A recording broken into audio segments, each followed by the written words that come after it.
Alors, j'ai connu le partage, il y a bien longtemps, alors que j'étais encore à la fondation de la Chaîne du Bonheur.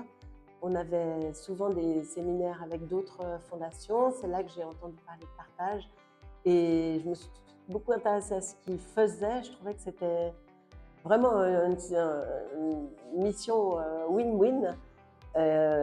Déjà à l'époque, donc je dirais, je sais pas, peut-être 2005, 2006, 2007. Et j'avais été visiter les locaux à l'époque à Cardinal Mermillod, qui me paraissaient déjà incroyablement grands et avec énormément de stock de nourriture, alors que je sais que maintenant c'est à peu près 6 fois plus ce qui est distribué actuellement par partage. Mais déjà à l'époque, ça m'impressionnait énormément ce travail qui était fait de récupération des invendus et de redistribution à des associations.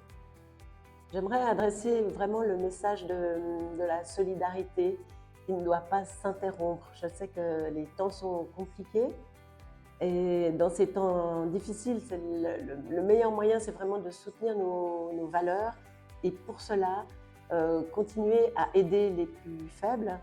Donc vraiment des messages oui, de lutte contre ceux qui ne veulent plus inclure les plus faibles.